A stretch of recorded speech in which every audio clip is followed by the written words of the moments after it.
Are you ready for football?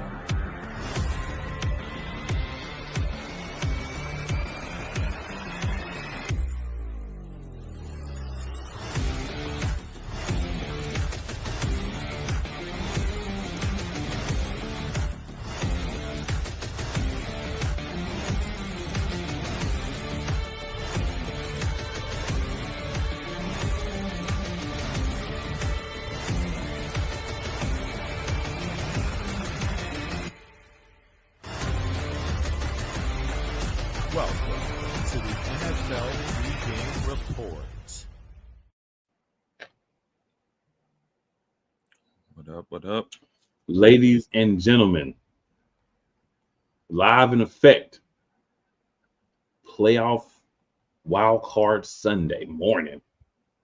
It's your boy Cool McCain, and I'm joined on the side by our own very special Skip Bayless with none of the haberdashery of foolishness, just the takes. My man Sid. What's up, Sid? What up? Cool. What up? What up? Playoff weekend. Yes, Hey. sir. You know, I have to preface when I say our old Skip Bayless, and I have to preface it by just the takes, not that other stuff that Skip has been allegedly doing. You know what I'm saying? So, Oh man, I haven't even been following Skip. I stopped following him a while back. well, I will tell you this. A lot of people over there are being accused of some wildness with Joy Taylor and another female and all that. So, you know, it's crazy. So I just want to make sure I distance you from that those aspects. We don't do those kind of things. Dang, people. At least nobody's found out. Crazy. Yeah, man. Like, come on, man. You make all this money. Why you gotta do dumb stuff? Whatever. Hey, happy to be here, though. Happy to be here. Absolutely, absolutely. And we are being joined as well by the Chicken Nugget King. Chicken Nugget, what's going on, man? Hey, not much, man. It's playoff time, man. It feels good to be here. CG, what's going on to you? Cool. Hey, let's get it, man. Hey. Yes, sir. Yes, sir. So, hey, we coming in swinging today. It's going to be a crazy show, and we're going to have some fun with it. So, off the rip, we had some playoff games yesterday. We're going to get right into them. It's crazy. So, I mean, we might as well start in time order. So yesterday, 4 p.m., had this little matchup that happened, you know, between the Chargers and the Houston Texans. And the Texans have had a tough year, you know, so a lot of people kind of felt like all the Texans this, the Texans that, the Chargers should go in there and, you know, and dominate that game and win that game and everything. But your boy, Cool McCain, I already know, like, playoffs, you've been there the year before, you came up a little short. You understand what you didn't do in that situation. The regular season really is to get to the playoffs. We talk about, oh, this team is number 1, this team is number 3, 4, blah, blah, blah. But once you get in the playoffs, it doesn't really matter. And that's what Houston showed us yesterday. Houston showed us that, hey, we haven't had the best season. We lost our top 2 receivers. But when it came to the playoffs where we needed to win, we walked into a matchup at home with a team that we felt like we could compete against, and they did the thing. And that's what it is. Chicken, what are your thoughts on the Chargers-Houston game? Well, obviously, I think that the Chargers, to me, they fell apart. They fell apart in this game. And Houston did everything, just everything and anything to control the game and control the narrative. Was there turnovers? Yes. But CJ Stroud got his head back on his shoulders, started playing well, getting his guys in rhythm. Nico Collins had a hell of a game. And you know, that's what really matters to them, is that they dropped a 30 ball, and they wanted to collectively play a good game. No disrespect to Jim Harbaugh, but Jim Harbaugh is a great coach. It's just that they fell apart. The Chargers were beating themselves. They weren't beating the Texans. They were beating themselves in this game. And you know, it's just so difficult to go to Houston and perform the way you want to perform, because Houston's a high scoring team. People forget that they are a high scoring team. They could drop 30. They could drop 40 in any given minute. So it's all about controlling when you can control that defense and control the pace and stop whatever is there that CJ Stroud and the rest of that talented offense has. Philip said. I know the first thing you gonna say. What? No, first thing I'm going to say is Houston didn't lose their top 2 receivers. They lost 2 of their top receivers, but their top dog, Nico Collins, is out there and did what he needed to do. But big dog on campus, man, Lad McConkey.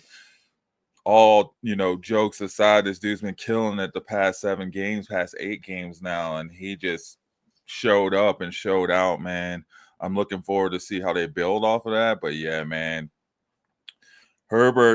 Justin Herbert, I don't know if it's like the Chargers curse or something, or they moved from San Diego to LA and we thought it was going to change, and they got the Harbaugh and we saw it was looking different. They didn't lose these games they were supposed to lose, and then they get to the playoffs and then it pretty much looks just like it looked last year, if not a little worse.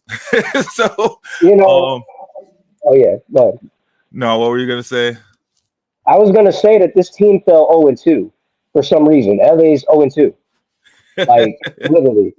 Yeah, they can't get over that hump, man, since they have Phillip Rivers. You know what I mean? Like, they just can't do it when they get down to the time to actually do it and do what you need to do. Plus, I mean, they didn't have the running game, which is why I'm kind of a little suspect about my Broncos today, too. It's the playoffs. You need that running game to come through big, and your lead rusher having 26 yards.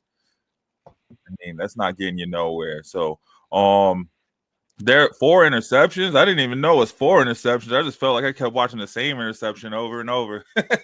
Man, yeah, it was 4 times. It felt good to see the Chargers get beat down. That's what they needed to happen. Everybody talking all that trash. You don't want to see this team in the playoffs, whatever, man. Houston came through and finally locked it in and did what they needed to do. You saw CJ Stroud targeting Dalton Schultz. You saw Nico Collins coming through big, of course. Joe Mixon doing what he does best. I think he started off a little slow, but just came through, and they just came through and dominated with that defense, man. That defense that held them down last season. So it'll be interesting to see what they do moving forward, whether they play the Ravens or Buffalo. It'd be kind of cool to see a rematch from last year to see if they learned anything, So granted, the pieces they brought in for it won't be there, but it'd be interesting to see them go up against the Ravens, because that means that my Broncos would have won. So let's go. The one thing I will say is that there was a team that won with interceptions in Texas against the Texans over the course of the season, and that was the Detroit Lions. Now, when you throw 4 interceptions, you can't beat this team at all. You're not the Lions, so there's no way you can beat this team by throwing interceptions in this game in the playoffs, where it really matters most. And as I said before, the Houston Texans buckled down. They played great, and they executed through first half and second half, got themselves together. Coach Ryans is just putting these guys at a higher level, and he's putting that pressure on them to play great, to play good, and not just play good, but play great. And I really like to say that CJ Stroud, we talk about him all day, but let's really give a lot of credit to Lad McConkey and Justin Herbert for connecting the dots and building a great chemistry over there with the LA Chargers. And they're doing some things that you see from any other team, but they're doing things the way that wide receivers and quarterbacks should be doing, is connecting the dots and getting good chemistry, so that way there's other wide receivers that can get open and follow the leader with the quarterback. So hats off to the Chargers. They had a hell of a season. They'll be back next year. I want to say I see what you did there with you're not the Lions. I'm gonna tell you this. I don't care if you're the Lions, the Eagles, the Tigers, the Bears, whoever. You go into a playoff game and you throw 4 interceptions, you're not winning that game. Period. There isn't a team out there that's gonna throw 4 interceptions. Oh no. There's no way you're not. No, there's no way you're winning a playoff game throwing 4 interceptions. No way. I'm just messing with you. I had to throw that one out there. You gave me the opportunity. I had to take it. Look, it's all together. It's blended in all together. But when I think of it, I think Jim Harbaugh is going to put this team in the divisional round next year, divisional round or AFC Championship game. If they can stay focused and stay level headed and not have their heads down, they'll be back next year. They'll be ready. It's gonna be hard to do in the AFC, actually the NFC too. Because there's a lot of teams that they're not gonna be losing a lot of pieces. But we'll go ahead and move on here. We got the Ravens and the Steelers. In this game, this is what I will say. I did watch pieces of the game. I mean, Baltimore kind of, put their foot on their throat early and kept it there for the most part. They did, get another touchdown. Steelers did, but just you can't win in the playoffs if you don't have a franchise quarterback, right? That's the thing, right? Sometimes if they're young, you still don't win because they need to learn a little bit, understand the situation. But if you don't have a guy who can make plays for you as your quarterback, that can be a franchise cornerstone, you're not going to win the playoffs. And that was Pittsburgh's problem this year. And I'm not defending anything else that happened. I'm not trying to say there weren't other issues, but essentially, you got a franchise quarterback, those things can be covered up for games, and you can win games. If you don't, this is what you're going to get. Baltimore has one, and then Baltimore has a wrecking ball of a man at running back, too, that kind of did what he wanted to do to an extent, because that's what it is.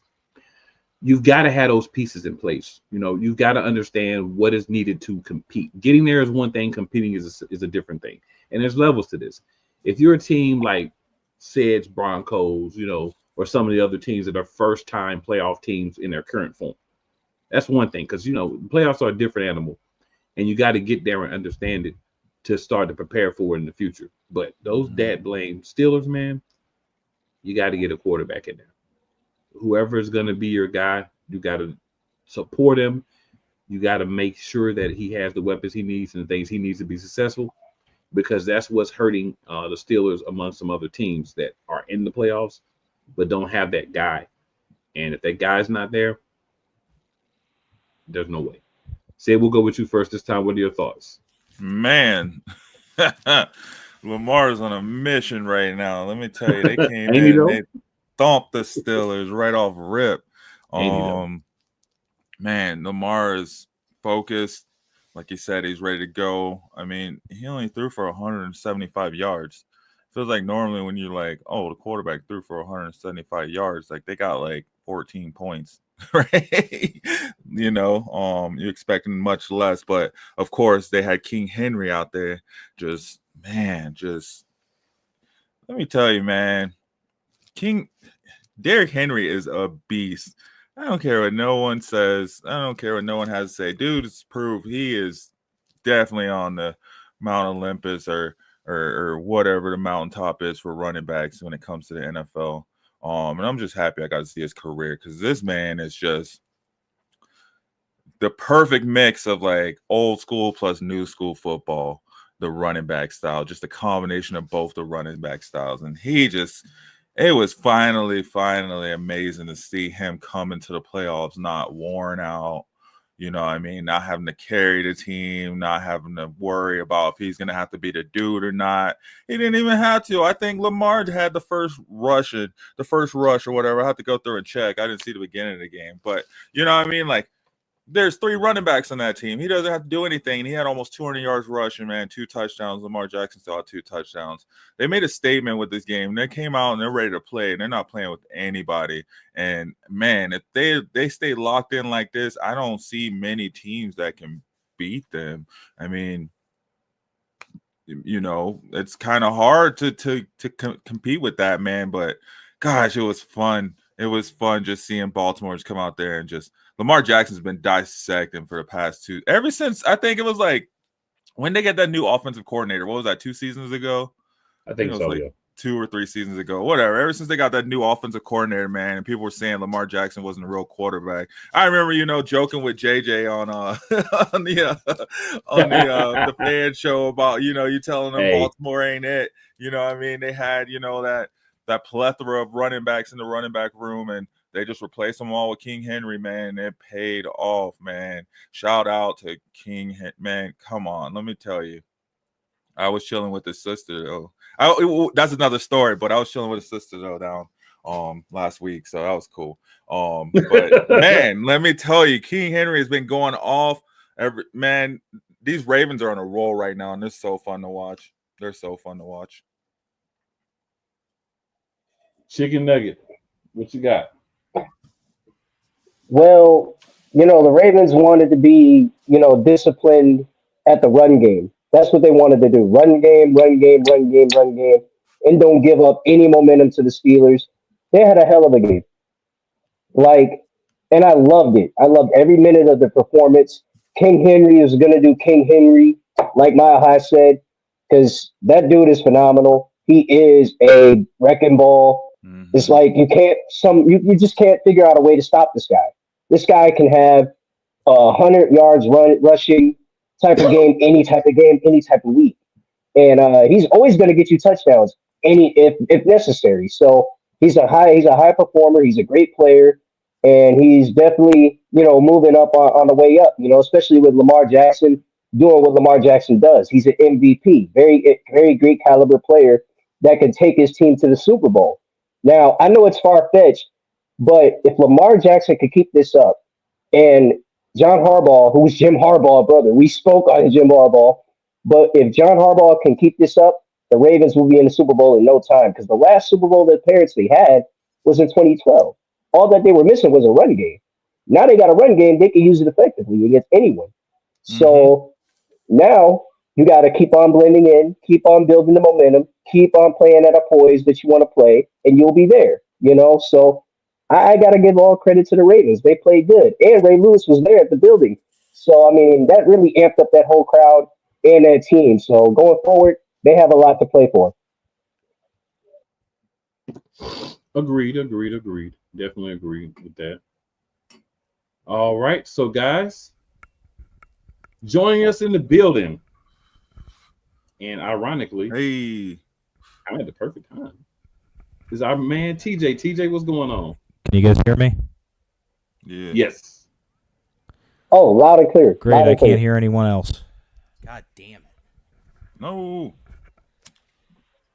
Fucking HP. We can hear you. Yeah, we can hear you. Check your speaker. I know you has been tripping with you a little bit, but go to your settings and check your speaker and see if it's coming through for you, because we can hear you. Yeah, I got a question to you guys. We'll let TJ try to get that sorted out. In the meantime, we're gonna go ahead and move on, because we got some other things we want to cover here. So, Okay. coaching changes, right? We got some coaches that were excavated from their organizations, so to speak. Now, according to reports today, one of those jobs is off the table, and I do want to actually start there, because I feel like there was something that was introduced to me to what has happened. All right, so couldn't wait after a season, could not wait, and I mean they seemed happy about it, like, you know what I'm saying, to get rid of their head coach and Jared Mayo. He had tagged as the guy moving forward. What was that? Now,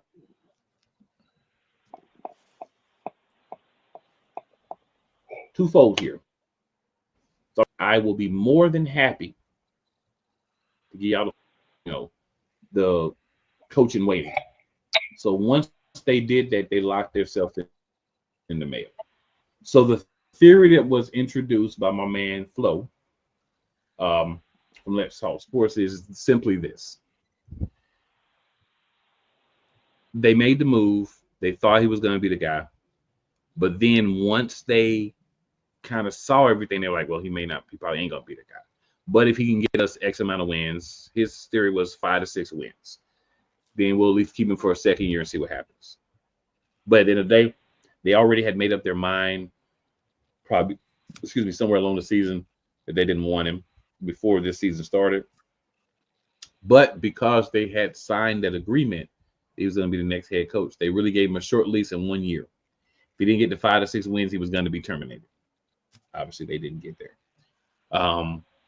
So in order to stop a lawsuit or any issues like that, they just went ahead and said, you know what?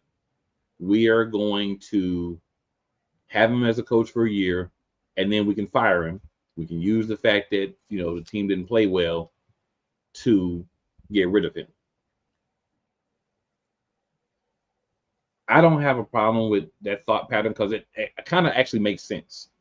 And then the other piece, of course, which is ironic and funny, is since Mayo knew that they were going to get rid of him, he said, you know what? Number one pick, my ass. Not today. We're going to win this game. Y'all take that since you're going to get rid of him.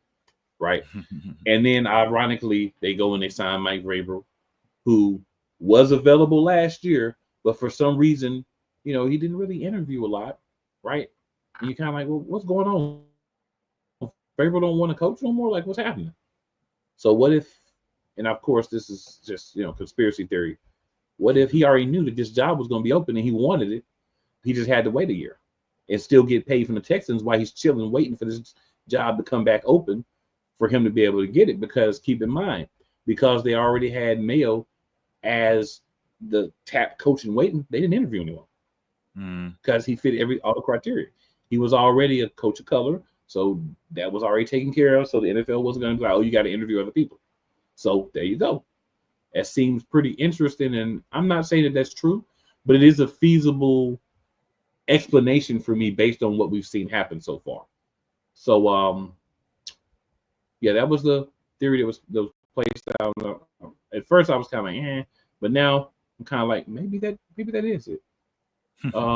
Sid, what you think? Man, that's a lot. Who was that one coach that was suing Miami? Brian Flores. We're talking Flores. We're talking Flores. Isn't that what he was saying? They came to him and asked him to lose games. Well, that's not what he was saying, but I'm saying something similar to that. I could see something like that. And I was going to say maybe they decided to go offense this time, like they're just going through their pool of players and coaches trying to get that Bill Belichick effect. But I mean, and they could have had conversations. So it could be something along the lines of that, but not necessarily that. Or it could be, it could be a conspiracy, but maybe it's not even a conspiracy. Maybe everybody just knew what was going to happen. And Bryant and, Gerard Mayo was still like, I'm still going to win games. It's like, I'm still going to coach, even though this team is garbage. I'm still going to coach it to win, not even necessarily like, I don't know. But I mean, I could see that being the case. They did hire super quick, right? They just let go of Gerard Mayo. What was it, yesterday or something? Day before? Sunday. Just saw the report. Yeah, we just saw it not long ago. And they were already on it, and you got teams that let go of their coach. Maybe that was just their process, right? They how quickly did they hire Gerard Mayo? I feel like they pretty much hired him. They pre-hired him. Yeah, so that's just kind of their process of just knowing that they're going to stick to the script of players that they've had or coaches that have been there before. Instead of trying to bring in someone new, they're trying to recreate what they had. It feels like.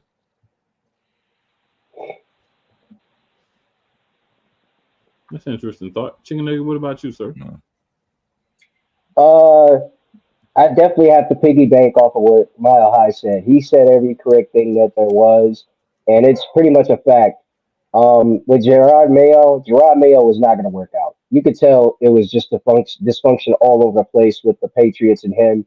Players didn't like him. He got rid of Matthew Judon and sent them over to the Atlanta Falcons, where he's building productively over there. But when you look at the Patriots are a team that's about do your job. Now they found a guy that's about do your job, Mike Vrabel.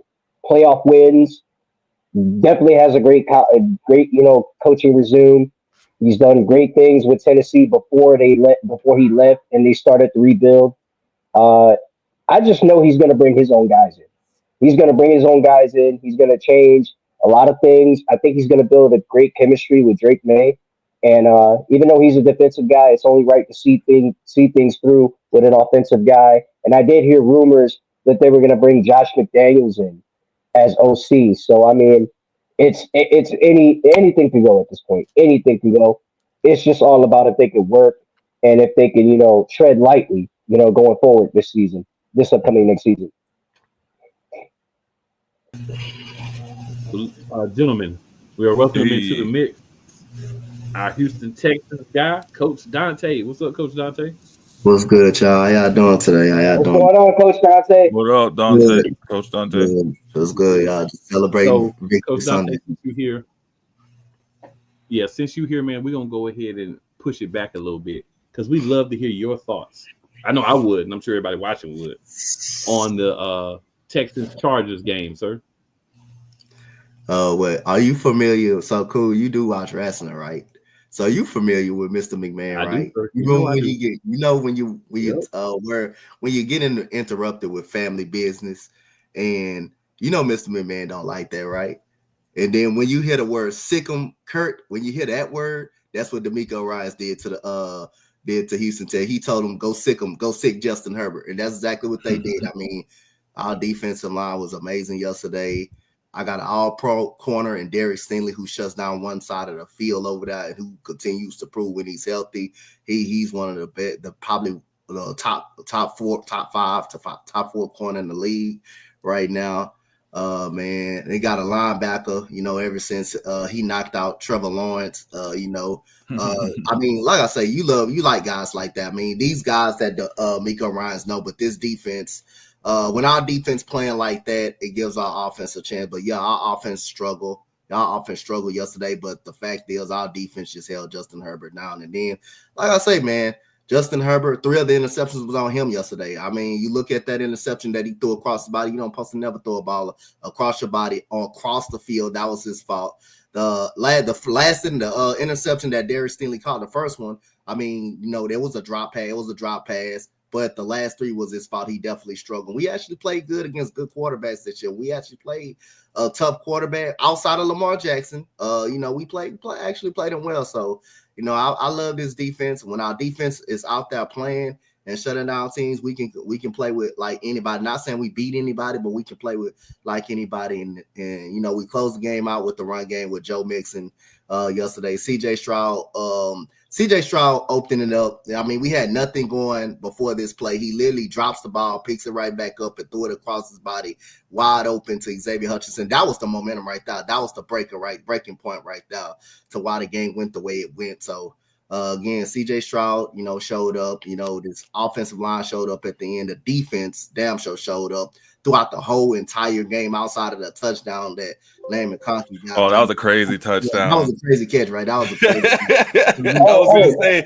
that was the second crazy play. Back-to-back sacks, and that play happened right there. I'm like, yeah. Man, come on, man. But that catch could have been on Sports Center for sure. That got to be a Sports Center highlight. Play. I mean, we about to stop him again, and then you look at that play right there, and Lane McConkey just helps out Justin Herbert. But yeah, man, like I say, man, I'm impressed with my defense the way they play. My defense won us this football game yesterday. I can say that.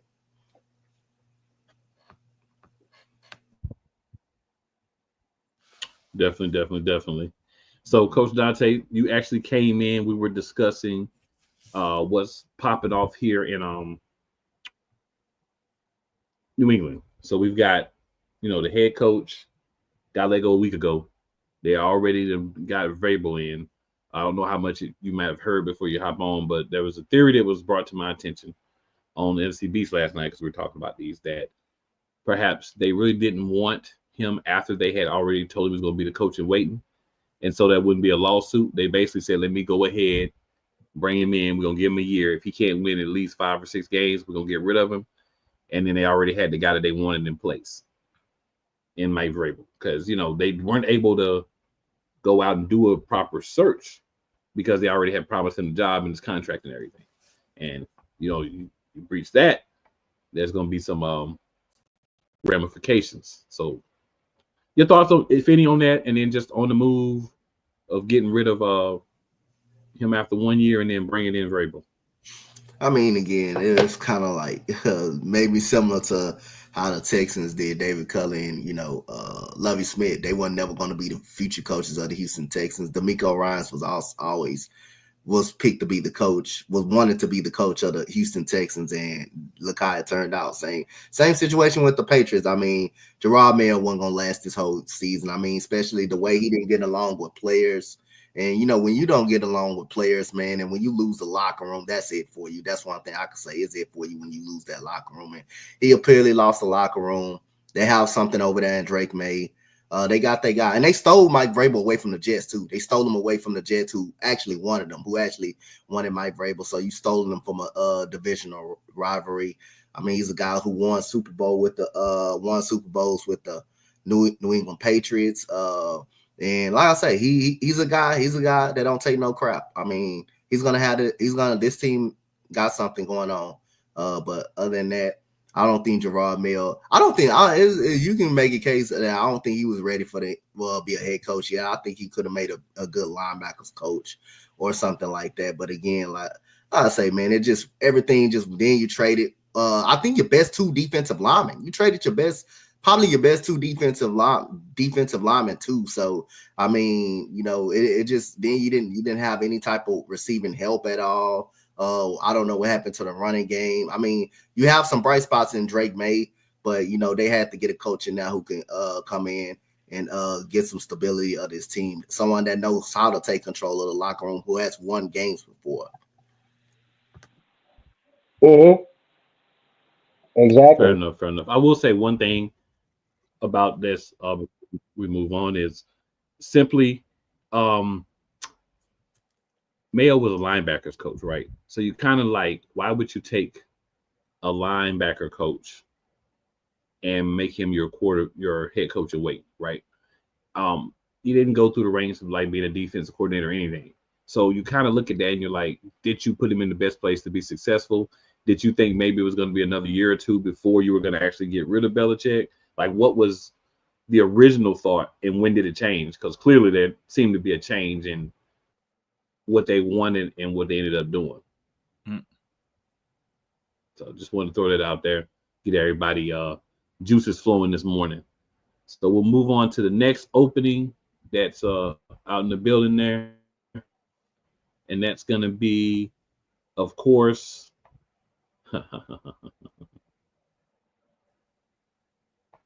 the Chicago Bears. And obviously this was not a guy that was fired on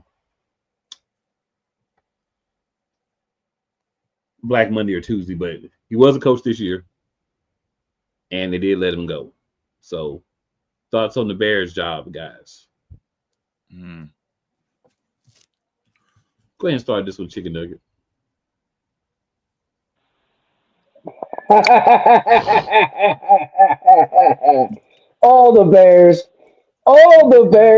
Bears, man.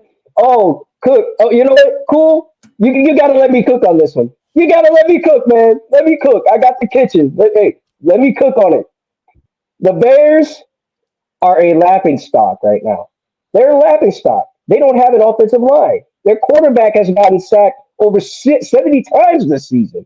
And, their coaching staff is bad. They need somebody that could change their whole culture, change their culture and get guys willing to play. Stop hiring guys that are just not coaches. Hire guys that can come in and believe in Caleb Williams and believe in their offense and believe in their defense.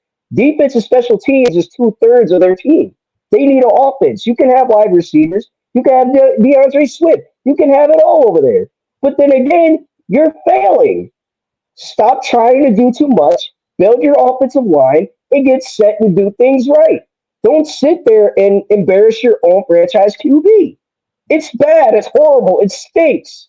It's so bad for Bears fans to literally sit there and cringe about going to the playoffs, knowing that they can't reach the playoffs with a 1-year quarterback. Tisk, tisk, Jaden Daniels, who's now with the Washington Commanders. So you got to understand where you're at right now. And Coach Dante, you know what I'm talking about. You got to understand what you're doing right now. If you can't change a franchise, you can't change, losses and turn them into wins. You got to turn those into wins, change the culture, get you a coach that relates to the players, and stop playing around. You see what the Patriots did. You get player coaches, not guys that don't have any relationship with the players.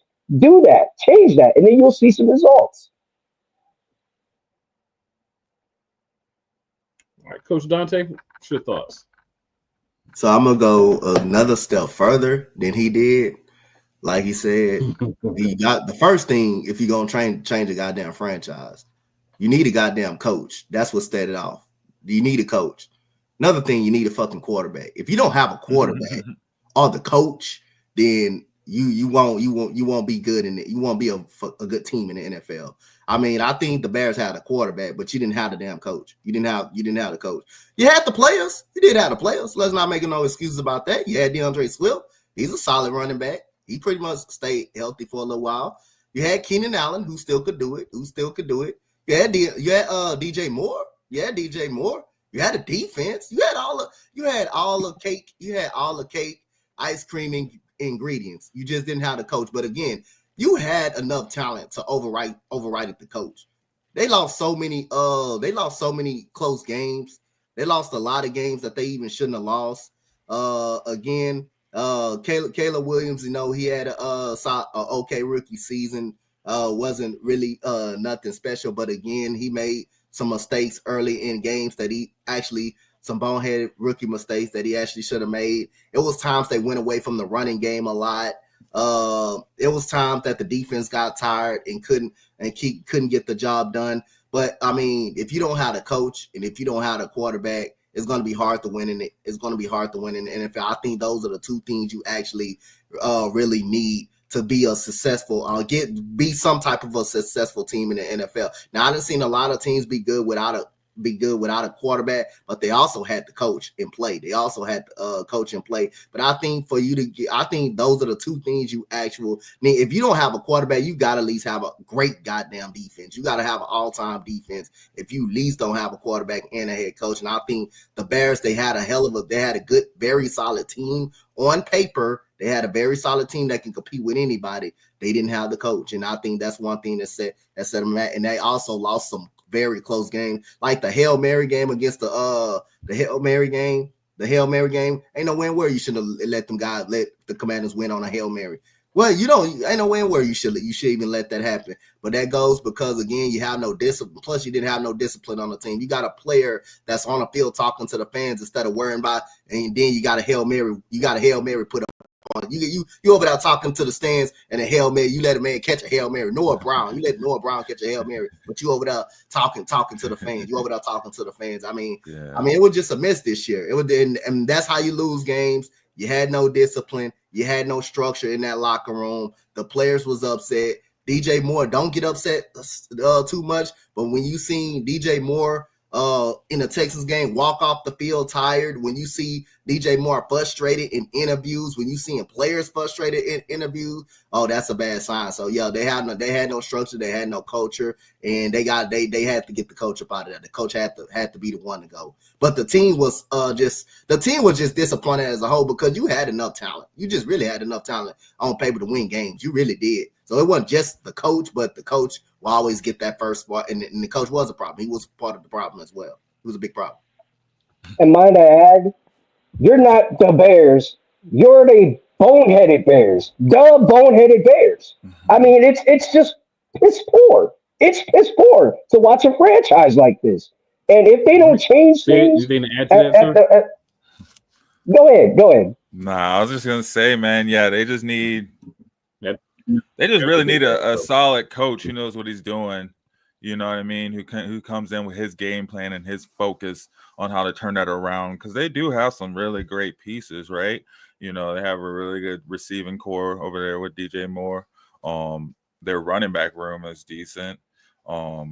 they have the makings of a really great defense. Their defense held them in the game, a lot more. So besides bonehead plays like that, lack of discipline, that's where I guess you could say coaching would come into effect, to be able to, be able to identify those things in practice and make sure that, that those moments aren't happening, or make sure they have the right players in place that aren't going to do those types of things, regardless of maybe whether they're as good, or you know what I mean. So I think that's where coaching comes into place. I think Eberflus was just a bit over his head, or whoever the new coach is, or whoever the new coach is. They had like 40 coaches, it felt like, in these past 7 weeks.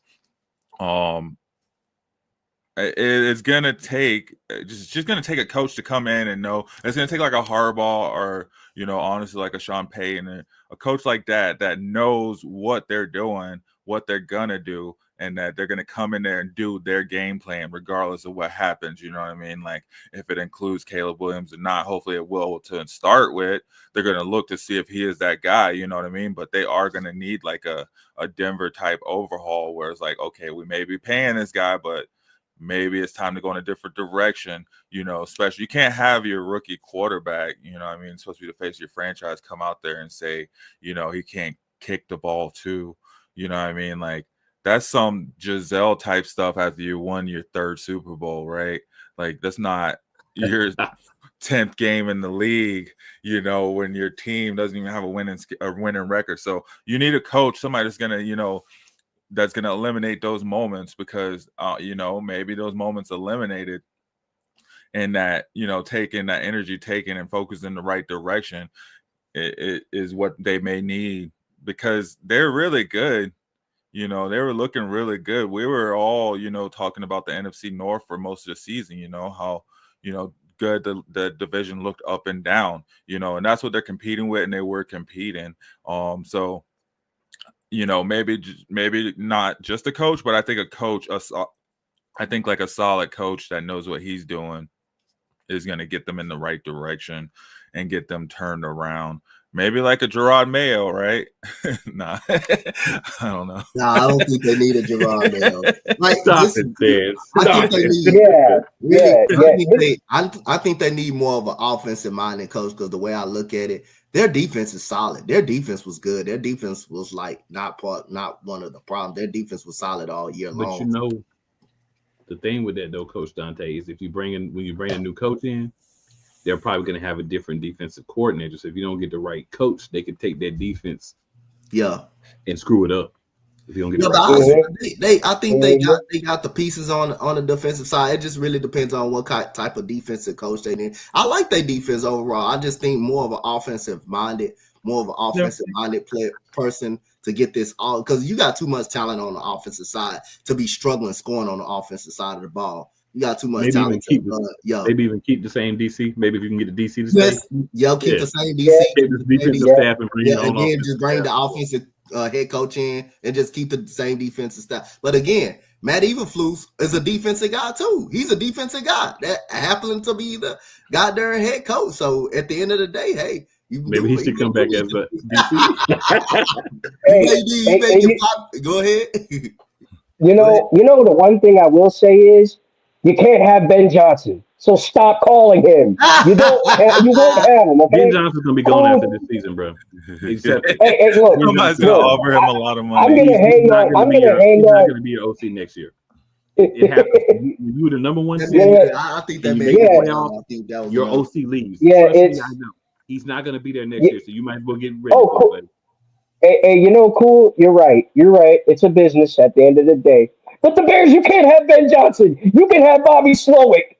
And you want they can have him. They can have him. Money. They can have him. Yeah, they can get him. They can have him. Yeah, money talks and DS walks. Hey, look. Ben Johnson, I beg of you, don't go to the Bears. Don't. They can have Bobby Slowick. I will be distraught. They could. They really could. You might want to prepare for some distraughterry. Hey, we got Gerard Johnson. We got Gerard Johnson over there. Too. So we got 2 offensive court. Yeah, they can have Bobby Slowick. They can have Bobby Slowick. It's CJ Stroud. They can have Bobby Slowick. CJ Stroud been carrying that man anyway. CJ Stroud been carrying that man anyway. Yeah, you can have him. They can have Bobby Slowick. Yeah, they can definitely have him. All right, cool. I'll definitely hit you up for therapy if they take Ben Johnson. I'll hit you up for therapy on that one. Hey, I'm a LLC. We don't cover therapy. We can refer you, but we don't cover therapy, sir. Oh man. Jacksonville Jaguars. Doug Peterson. I only got one thing to say. About time. Coach Dante, what do you think? Well, I like I say, as a diehard Texan fan, I'm every sense of happy whatever the Jaguars are going through whatever the Jaguars going through. But like I say again, he should, like I say, I thought he was gonna be fired during the season. I thought he was gonna be fired during the season. I didn't think he was gonna last. He should have been fired during the season, obviously. But again, your quarterback, when you got your quarterback who's supposed to be this golden child in the NFL and has not been every bit of that. That don't help. Travis Etienne, he's been all in trade talks. The defense was just atrocious throughout the whole year. When it got to the point when you had to bring in Matt Jones, when you had to play Matt Jones, that's how you know your season was awful. The receiving core, Christian Kirk is a solid receiver, can't stay on the football field. Evan Ingram, solid tight end, can't stay on the football field. I mean, I like Tank Bigsby as a running back. I think he was better than Travis Etienne this season. He was better than Travis Etienne this season. But everything, I mean, that's another organization again. The culture wasn't right. Everything was just bad. Nobody liked the head coach. The players was single out people, coaches and players in frustration. That's another franchise that just all of a sudden fell off the face of the earth. But other than that, like I say, I thought Doug Peterson should have been fired during the season. I thought he should have just lost his job during the season. Say it. Yeah, same thing. I mean, I was expecting him to get fired, like kind of ever since the second of the London games, right? But you know, It was a and then countdown. what was it too? Like who's the owner? Shad Khan, whatever his name is. Yeah. He just had the interview. What was it? The live interview where he had the GM on there, just basically saying, you know, he'd fire the GM too if needed, or it was someone. It's someone, man. He was like saying, he was telling the people interviewing him, like, yeah, you know, like I'll clean the shop. I'll clean shop, which he should have did earlier. So, I mean, it's interesting to see with what they did with Doug Peterson. It'd be crazy to see what direction they go in. I feel like he's just he's kind of the owner. He's just kind of, you know, like get it done. You know, he has people to do it for him. He's not necessarily as hands-on. So it'll be crazy to see if they go with like a seasoned coach or if they try to bring someone new back in from college for a second go around with that. Fair enough. Chicken nugget. It's plain and simple, clear as day. He wasn't their guy. Like, seriously, he was not their guy. I mean, yeah, you could win a Super Bowl for the Eagles way back in the day, but you're not, you know, a guy for the Jaguars. It's all about culture change. In order to create a good team, So 2017 is not look way at, you know, Stop that. yeah, that was a little jab to you. But, you know, in order to change a team, you have to start at the top. You know, change your culture from the top and then work your way with the bottom and bring in the talent. Travis Etienne is good, but he's definitely going to be trade bait. Evan Ingram, talented guy. As you know, Coach Dante said, talented guy, but just definitely needs to change the scenery. I don't know what they're going to do with Trevor Lawrence, but I do think that if Trevor Lawrence was in a different team, he probably would have balled out. He's just not, you know, a Jacksonville Jaguars guy. It's just that clear and simple.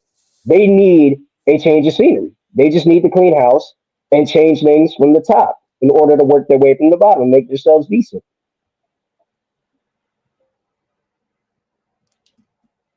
All right, so we'll move on. Las Vegas Raiders. We know they let go of Antonio Pierce.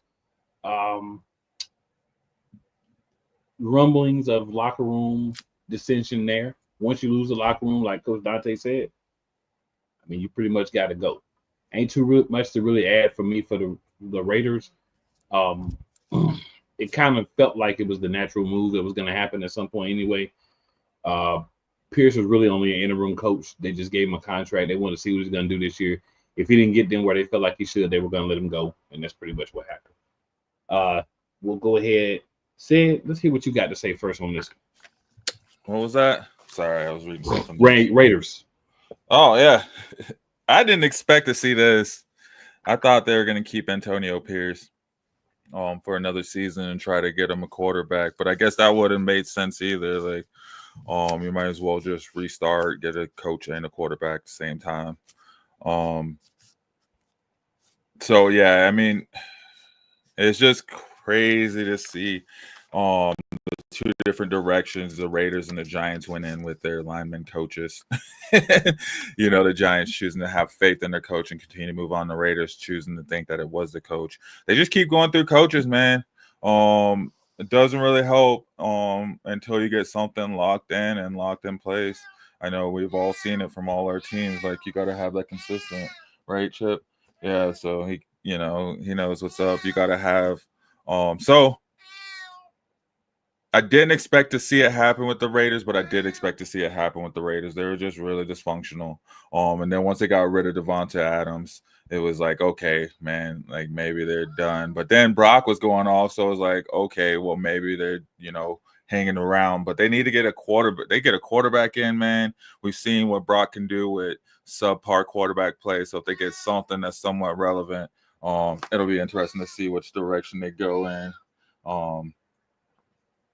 But yeah, I did not expect to see that happen. Oh, I'm fading in and out. There we go.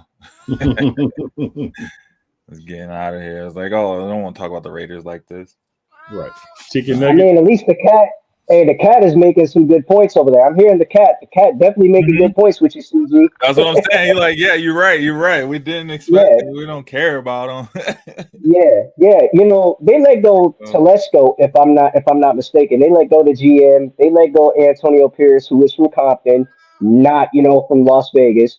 But when you look at the Las Vegas Raiders, they're cleaning house. They're doing things right. They're listening to Tom Brady. Tom Brady's being the advocate at this point. And whoever they go with and whoever they put in this franchise and this organization, it's going to make them look even better going into the future. I don't know what their plans are for Max Crosby, but one thing I want to say and what I would want to quote is from the great Al Davis: "Just win, baby." So you got to go and get players that want to win and want to develop well, offense, defense, special teams. It's all a part of the game. So Raider Nation, keep your head up, and Tom Brady's definitely going to put this team right back where it needs to be, a playoff team. Oh, no. We don't want that. We don't need that.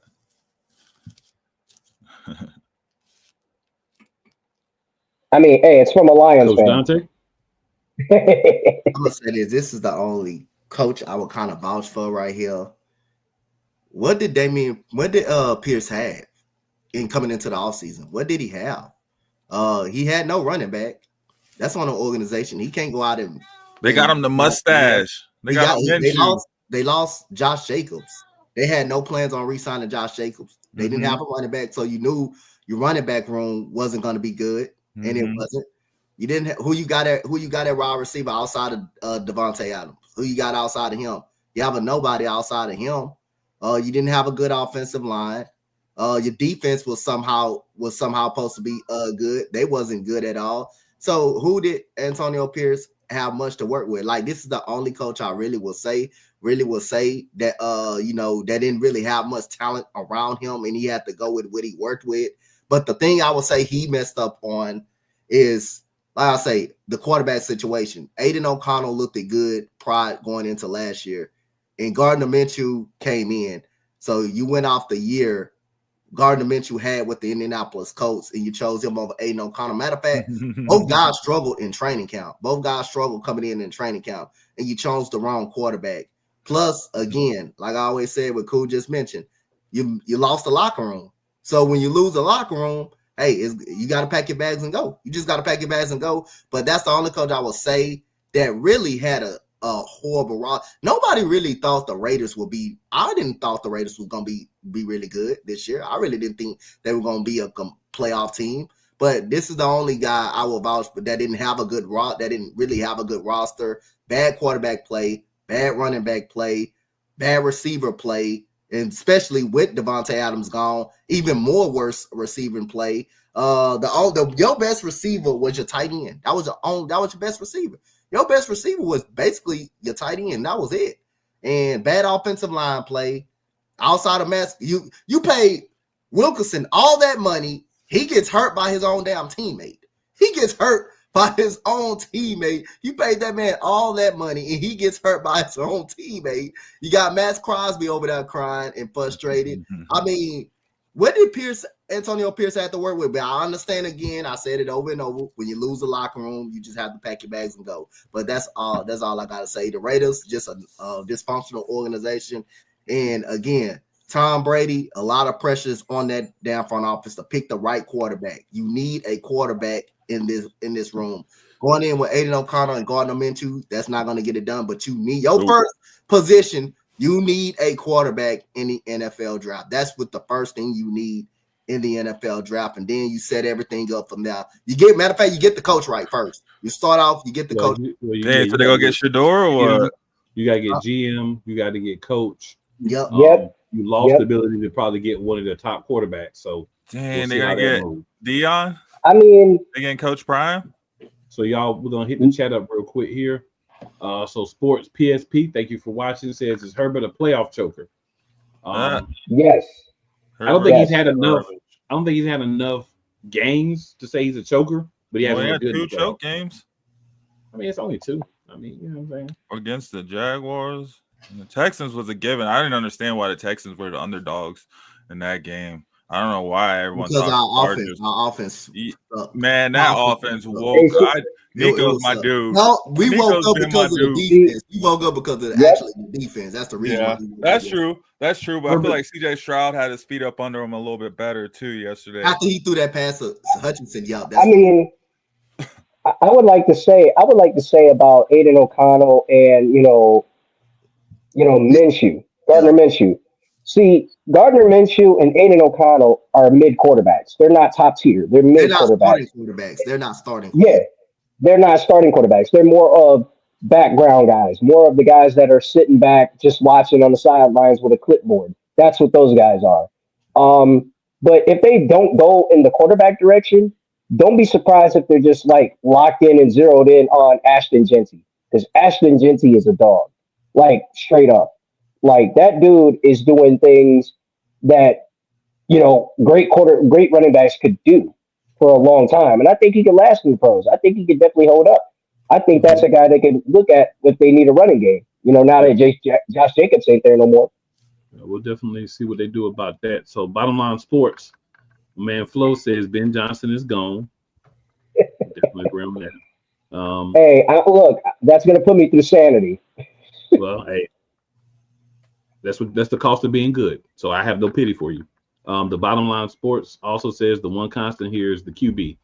Maybe we need to give more blame to Trevor Lawrence. That's a fair. Yeah, that's a fair statement. He ain't been. They paid him $50 million. He ain't been not once that a star quarterback. Yeah, that's a fair. Then he says about the Raiders. He says they want Chucky back. Oh, Chucky should be on the list. In my opinion, Chucky should be on the list with my man from the quarterback from the 49ers that they will never let back in the league. They should both be on the black market. Oh, yeah. Colin Kaepernick. Yeah, with Kaepernick. Yep, there you go. Yeah. Scrub says, what up, Scrub? Thanks for watching, too. And thanks for watching, Flo. Scrub says, Herbert has been infected by the Chargers' affinity for choking. Yeah, that's what I'm saying, man. He now, got that Charger that is fair curse because they've been choking forever and not even making the playoffs. So, okay. Yeah, he got that Charger curse on him, man. So Flo says the Raiders had 1,000+ yard tight end and a wide receiver. Jacoby Myers had 1,000+ yards with what at QB? That's not bad. It's not bad. Yeah, agreed. That's not bad at all. Nobody's scared of Jacoby Myers still, though. Nobody's lining up against him. Nobody was moving against Jacoby Myers. They're like, if you know you were get rid of the GM, you had to get rid of the coach too. And I think that's what it came down. No one really. You were getting rid of the GM. So clean house, bring in a GM, let him pick a coach, and then you kind of just. You can get scroll down like you should logically from that point. So I think that's kind of what the Raiders are doing. I don't like what they did to AP, but at the end of the day, if you're going to go that way, then it makes sense that you say you just clean house. And I think that's what they did. I mean, like after all that, no disrespect to Jacoby Myers, he did have a good season, but Brock Bowers opened the offense up. By the way, he opened that offense up. He opened it up. He opened that offense up. He was their best target, their best receiver. A rookie was coming in. dominate from the start was their best wide receiver. That's unacceptable. You can't have it. I know Brock Bowers is a man amongst boys, but come on now. All right, Go ahead. We got two more teams, y'all. We got the New York Jets. They let go of their coach, of course, during the season. I simply say what I said before. You let go of your coach. Your defense went to trash. The offense was never good. So clearly, he wasn't the problem, but Saleh was the one that took the L for it. So it is what it is. Any thoughts on the Jets? We'll start with you, Coach. First of all, I'm gonna say this on this thing. Like I said, when Robert Saleh got fired. So again, what's so bad about it? You had to get the security guards, to escort Robert Saleh like he was a threat up out of the building. Now, if that was me and that GM fired me like that, I would have definitely came across the table on him and gave them a reason to escort me up out of there. Then you're gonna make it seem like I'm a threat. All you have to do is part ways with me. I would have got my stuff and got out. But you made it seem like I'm this dangerous dude. Made it seem like he just betrayed this man as he this dangerous dude. Yeah, he would have gave me a reason and got them security guards up on me at that point. After I came across the table and touched him up a little bit, he would have gave me a good little reason after that on that point. But other than that, you fire a coach and you still bad. You still a bad team. You're still a bad team. You fire a coach, you still a bad team. You get Devontae Adams, you still a bad team. Your defense downgrade. You got a interim coach that didn't know what the hell he was doing at all. Didn't know what the hell. He didn't know how to manage. He reminded me of my boy, what's our boy named Cool that got that job from Denver and did not know how to manage time. Nathaniel Hackett. You're talking about Big Dangio. That's who that man reminded me of for the New York Jets. That interim head coach Overson. That's his name. He reminded me of my boy Nathaniel Hackett. You knew the game against Seattle and didn't know how to use them timeouts and decided to kick a 50-some yard field goal. Made them to win. Yep, that's how you knew he wasn't ready to be a head coach in this league. And again, you fire Robert Saleh and you don't get any better. Your defense don't get any better. Your offense wasn't good with Robert Saleh, wasn't good without him.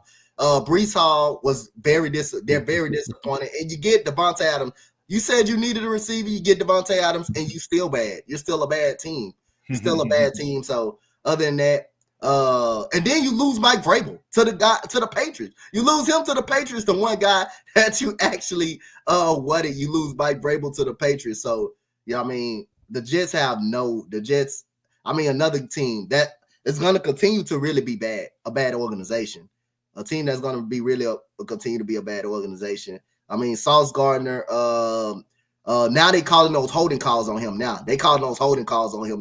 He had a down season this season. Quentin Williams didn't play well for the New York Jets this season. Everybody for the New York Jets, all these players, special teams on coaches, they were just lackluster for the New York Jets this year. So Robert Saleh, again, another player that I'm glad Cool brought that up. I didn't think it was his fault. Again, you got worse without him. You got even better without him. His defense was in the top of the league. When he was coaching that defense. Robert Saleh defense was a top tier defense. Before you fired the man, and then the whole team just gets worse. The injuries started happening, and the Jets just turned into a hot mess after he left. Absolutely. Sid, what you got for us? Man, he got a point. I caught the last bit of it. But they almost made the playoffs with their defense, the power of their defense last season. They had nothing at quarterback. Defense carried them the whole time. Yeah. Then you fire Robert Saleh, and look what happens. Your defense goes down. And the rest of your team's crap. So, it's not like, Aaron Rodgers ain't raising up no tides over there. But he was loving it, right? When old boy came in and basically turned the Aaron Rodgers team, which is what you don't want. I don't think that was the right firing for the Jets. I know they felt like they had to do something. But yeah, Robert Saleh was keeping them together over there. I don't think that was a good move. All right, Chicken Nugget, what you got for us? Yeah, Aaron Rodgers is definitely done. his days of playing in the league is over. He's washed. Robert Saleh should have stayed in New York, with the Jets. He definitely had that team as a nucleus as a whole rally around him, and they played well under him. I just think that when you have Aaron Rodgers come into a franchise, he's gonna just destroy it.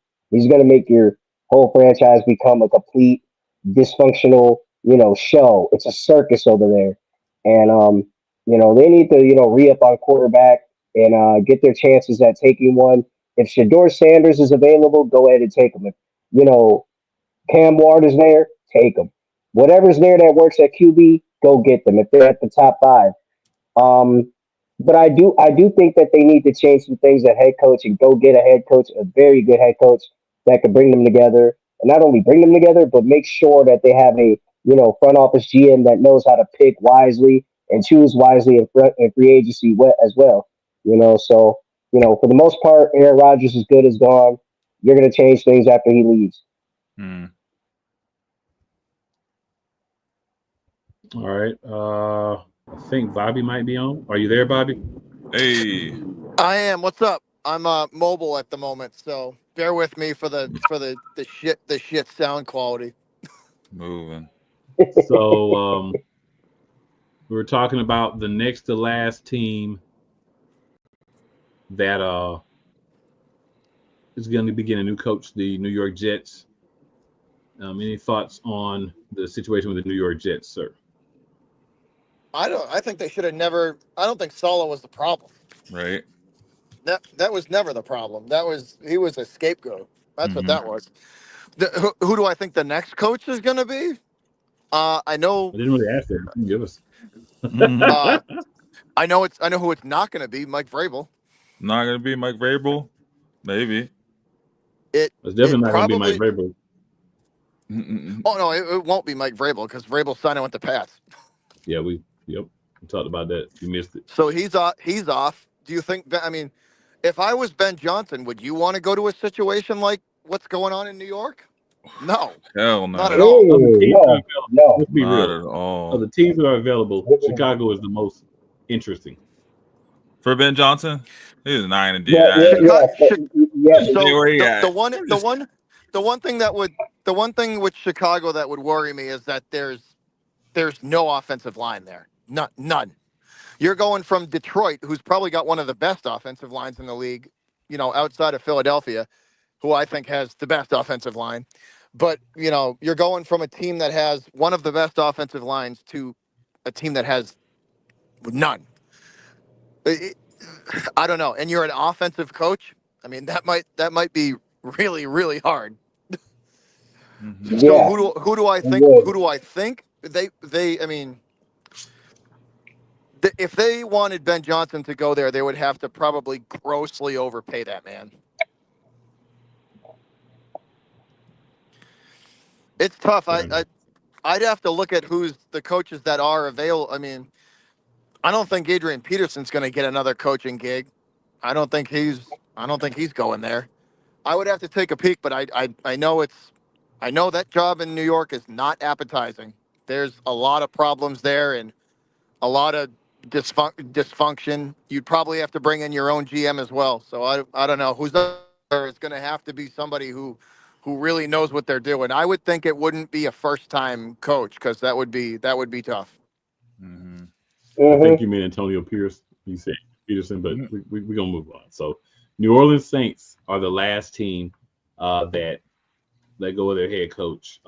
I've said this before. All I'm going to say again is what took you so freaking long?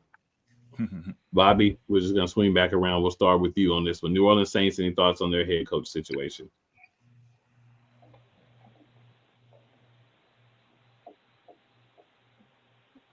Okay, Bobby might be caught in the Matrix. Chicken nuggets, any thoughts? I will say that Aaron Glenn would definitely, make sense for the New Orleans Saints. That's short and sweet right there. Aaron Glenn, he's familiar with New Orleans. He's familiar with the players, the town, the city itself. AG is definitely a fit there. So, I mean, I do hope AG will come back, but you're not gonna, keep, your OC and DC all the time. It's a business. It is what it is. It's next man up. But if AG goes, AG's going to the Saints. That's the way I see it. Sid.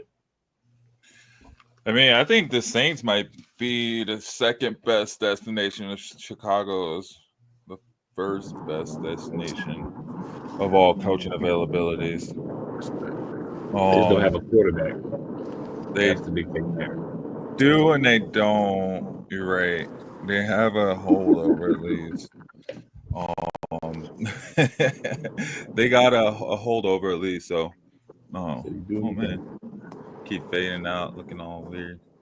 But you're right. You know, we wish we would have saw that happen. I think having the dysfunction at quarterback is what kept them holding on to him for a little bit longer, because he did kind of have to go through, you know, a second and his third string quarterbacks, and then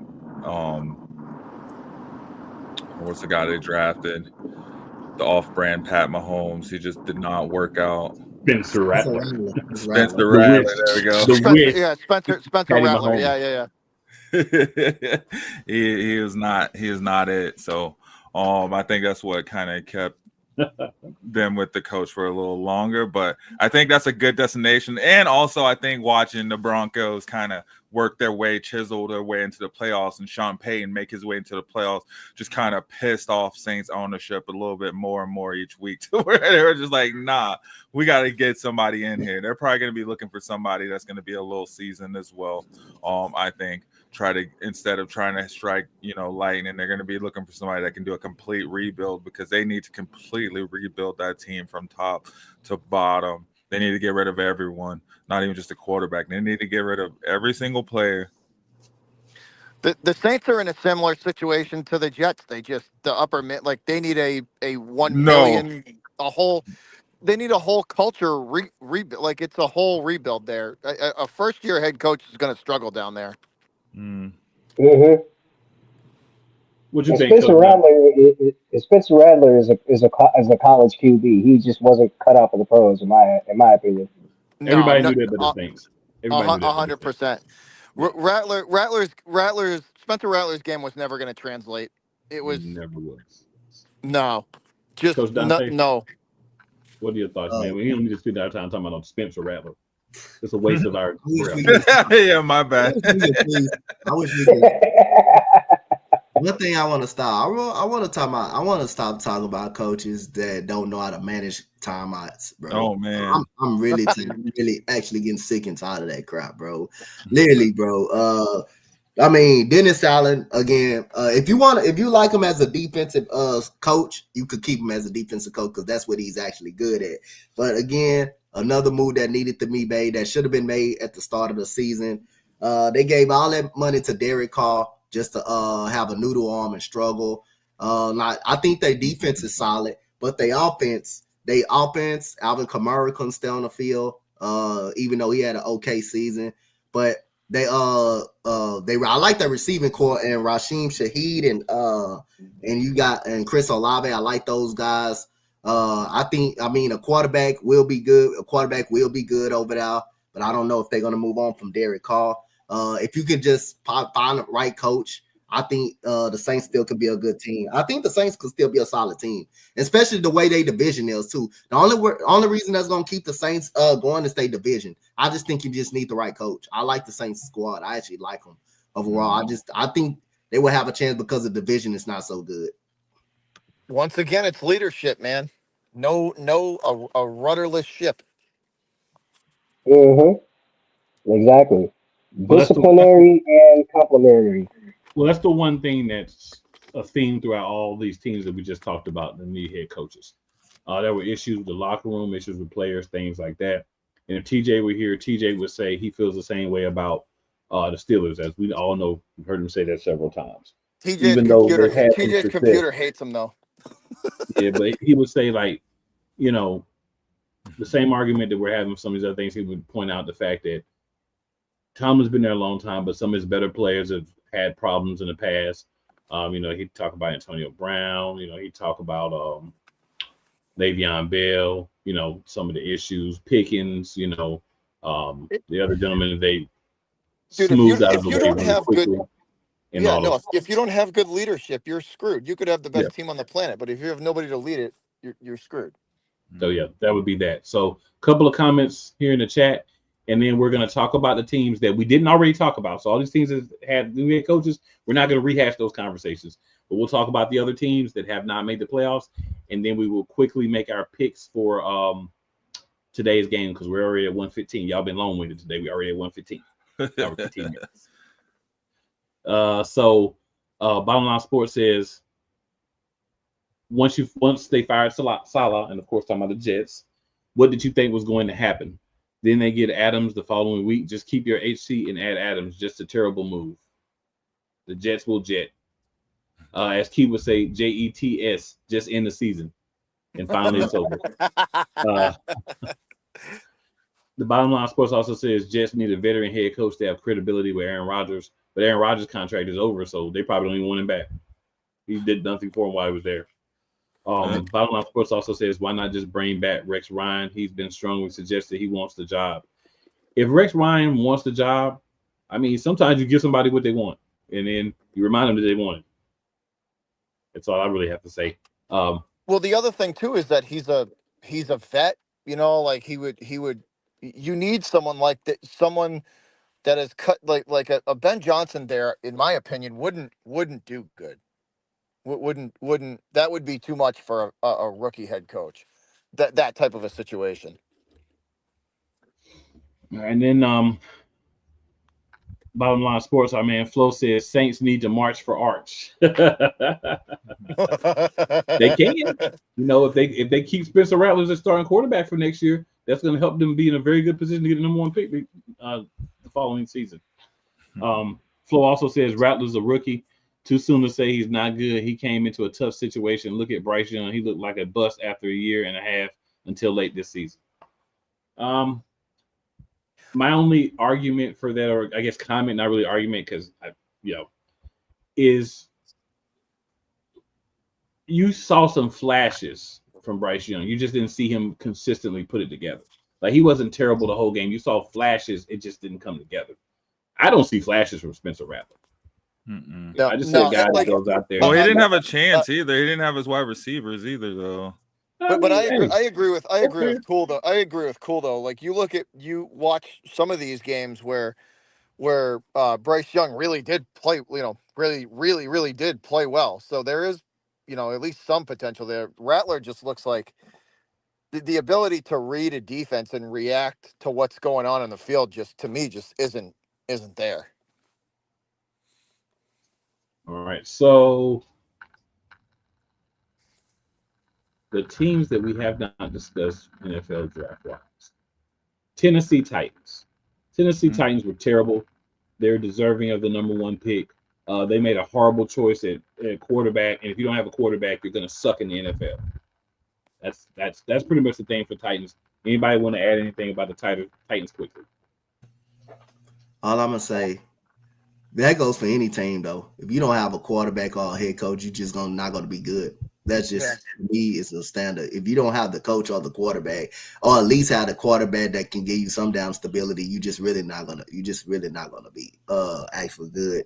So other than that, not only that, it just Callahan, the coach. A lot of Titans fans wanted him fired.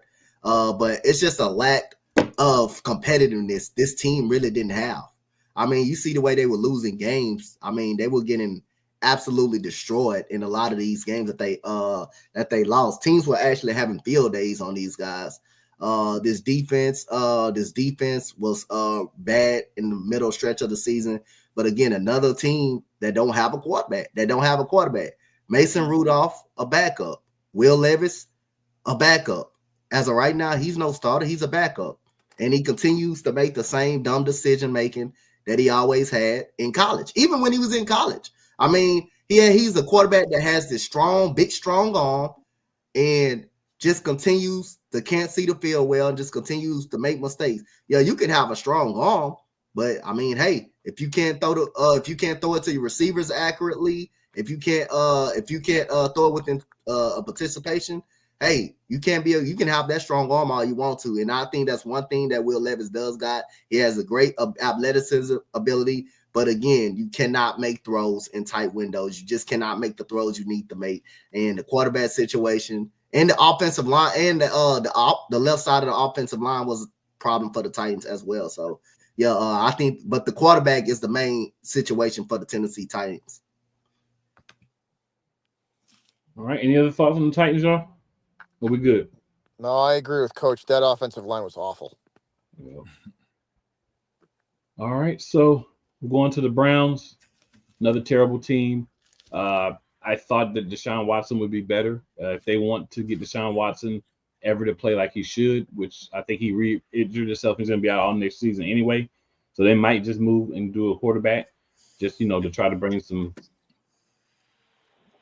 solidity. Where are they picking in the draft? Cool. Where are they? They're picking second. The problem is, I'm scared that they're going to pick my Miami quarterback Cam Ward. And if they do, RIP Cam Ward's career, because if you go to the Browns and you're a quarterback, you're automatically just garbage. We now see you're just going to be disgusting while you're there. If you're able to get away from there, you have a chance to be good. But while you're there, you're going to be horrible. So that's the legacy of the Browns. I hate to say it, but they're picking a quarterback. There's no fucking way they don't. Cleveland is definitely taking a quarterback. Now, whether they take Shador or whether they take Cam Ward is a question. Well, the thing is, they don't have the option of the two. The Titans need a quarterback. Truth. Let's be honest. The Titans need a quarterback, so they're probably going to take a quarterback. So the Titans will take Cam Ward then, because Cam Ward to me is the better of the two. That's to you. That's not to the Titans. We don't know what the Titans how they value. Yeah. Anybody else have any thoughts on the Browns? I mean, these teams are pretty bad, so I get if we don't really want to. Cam Ward, come on down. Here's the thing, right? Even with the quarterback, though, they're still not going to be. Both of those teams need 8 or 9 or 10 different things to go right for them.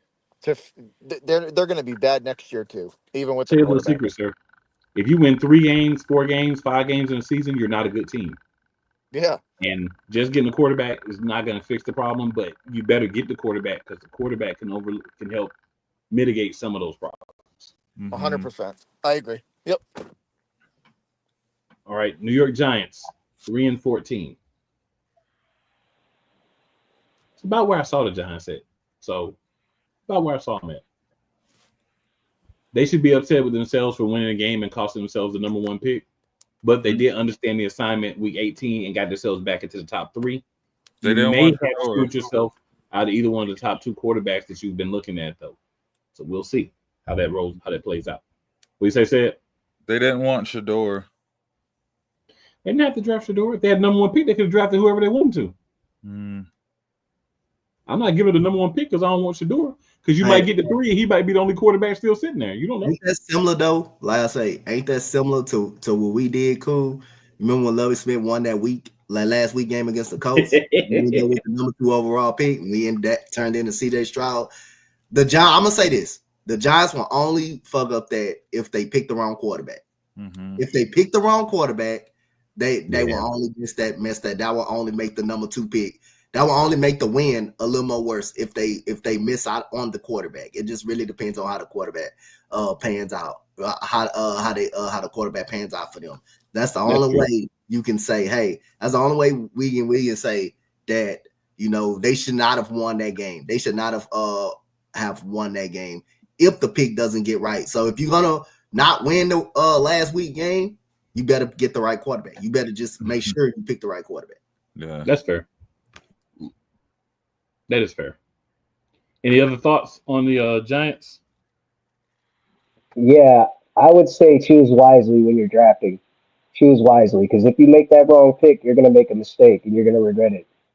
I think the Giants have so many holes to fill that they really do. They really have so many holes to fill. But you could go with Travis Hunter in 3 and make your team go with Travis Hunter. Yeah, I wouldn't be. They got their running backs though.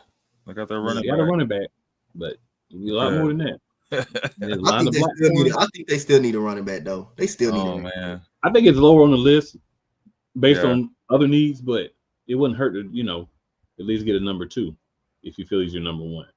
All right, we already talked about the Patriots. We already talked about the Jags. We already talked about the Raiders. We already talked about the Jets. But Bobby, any thoughts on the Patriots? I know you may have a few things to say, but please try to keep it brief for us. Thank you, sir. Nothing I haven't already said, man. They're in a rebuild. They have, Drake May, and I hope they keep Milton as a backup because clearly he has some kind of potential there. So I think the QB situation is solved. I think this year needs to be offensive weapons and offensive line. That should be their focus. I'm well aware that this is not going to happen overnight. I think my prediction, they're not going to get back to 500 for another 5 seasons, the way I look at it. So I'm playing the long game with them. Fair enough. Panthers. The Panthers are probably, of the teams that we're going to talk about, besides possibly the Bears, depending on who they get as coach, are going to be the most improved next year, because I think we saw a better version of their quarterback, as we talked about a little while ago, near the end of the season. I think that if he gets a little bit more time, he gets some comfort, he gets some more familiarity with his receivers. He's had some other issues going on, so I think he's kind of worked through those and he's kind of ready to focus on football 100%.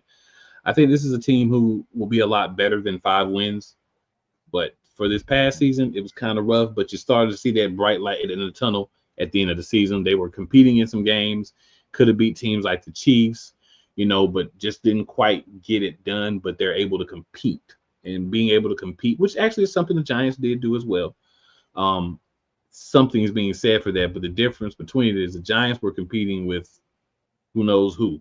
And the Panthers had guys in place. It's just a lot of them are very young. So they need the time to develop and understand the NFL game and be prepared to play. And I think we'll see more from them next year. Anybody else have thoughts on the Panthers? I think you pretty much hit it on the head. All right, fair enough. All right, we talked about the Saints. We talked about the Bears. That's pretty much, a couple more teams we could talk about if y'all want to, but we don't really have to talk about them. The Bears are going to interview Notre Dame head coach Marcus Freeman. Dang, didn't he just get to Notre Dame? If I was Marcus Freeman, I would not leave the Notre Dame to go to the Bears. What? I wouldn't, dude. I wouldn't go. I wouldn't leave Notre Dame for that. Not a chance. Nope. Didn't he just get to Notre Dame? Right, this is his first year. This is his first year with Notre Dame. Yeah. This is third. Like it's third. No, it's excuse like me. No, third. you're right. It's No, third. excuse me. You're right. You're right. I believe this is the Third. Go. Yeah, this is the third season. Excuse me, third season. Yeah. Stay yeah, at Notre yeah. Dame. Stay at Notre Dame. Trust me, stay at Notre Dame. It's almost game time. Stay at Notre Dame, dude. All right, so we're gonna do this real quick. This is the rest of the teams that are left. San Francisco, disappointing. They'll be better next year. Dallas, it was coming. Jerry Jones was all in. This is what happens when Jerry Jones is all in. Good job, Jerry. So Miami, isn't he all in every year though? And this is what happens. Yeah, I'm just saying. Miami, Tua's got to stop getting concussions, and they'll be better. The Colts, they are who I thought they were. They're actually a little bit better than I thought they were, but Anthony Richardson, good at tapping out. He good at doing that. He know how to tap. He know how to do. Yeah, he quits. He just quits on his team. Falcons with Michael Penix Jr. there. We'll see what they are next year. We won't have a lot of tape on him. Next year. I believe he just started quarterback next year. Yep. The Arizona Cardinals, they'll be. The Falcons will be one to watch. I think Penix will be really interesting to see how he does with a full season and a full off season. Yep. True. Cardinals are just bad. They've been bad. They'll continue to be bad. They're bad. They need to get Kyler Murray. They need to get Kyler Murray off that squad and get a new quarterback in there. Cincinnati, you got to stop starting 1-8 and 2-7 and stuff, and thinking you're going to make the playoffs and then crying because you don't get. Their defense got to be better. Their defense is trash. Their defense got to be better. They second. But when you pay the offense so much, Only so much left for the Can't pay defense. the defense. Their offense has so many heavy hitters on it. They got to pay too, right? They still got to Well, pay that's T. Higgins that's the and problem. Chase. That's the problem, though. Like that's what coach is saying, though. That's the problem, though. When you go so they're so top heavy that there's no room for expenses for the defense. And then Seattle, just not quite did enough. Not really a bad team, but just mid. Like literally where they're at, mid. They're just a mid team. Mhm. That's it. Any thoughts on any of those teams, guys? Or are we good to go ahead and Seattle just stuck in the middle. They will always be a solid team, a competitive team, but they just stuck. How in do the they? middle. How do they get over that hump then? I think that there's nothing they can do because they're in the NFC, and there's a lot of teams that are just better than them. And truth. unless they can get a huge influx of talent that's quality, they're not going to move from where they're at. They're just going to continue to be mid. That's the truth. All right, so we got 1 p.m. in about 12 minutes, so we got to get this thing moving. 1 p.m. we got the Denver Broncos versus the Buffalo Bills. I'm going to go with the Bills, but I give the Broncos a chance because upsets can happen. But I'm going to go Bills as my pick. We'll go around the horn here so we can get everybody in. Coach Dante, who you got? Bills in a close game. Sid, who you got? Broncos all day. Chicken Nugget? Bills are going to have their way in this game. I'm going to have to go with the Buffalo Bills. They're going to play great with the long range game, with the deep ball. And Josh Allen, he's got to be MVP if he balls out seriously in this game. So Bills over Broncos. Sorry, Mile High. Oh man, Bobby, who you got? Like that, he don't like that blowout. There will be an upset, but it's not going to be this game. I'm going the Bills. it's gonna be an upset weekend. All right, and then at 4:30 p.m., NFC wild card, the Green Bay Packers are traveling to Lincoln Financial Field to play the Philadelphia Eagles, and they are going to lose. Bobby, who you got?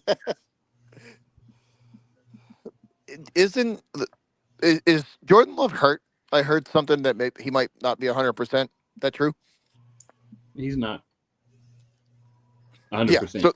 So they're cooked. Yep. I will take the Eagles in that one easily. Chicken Nugget?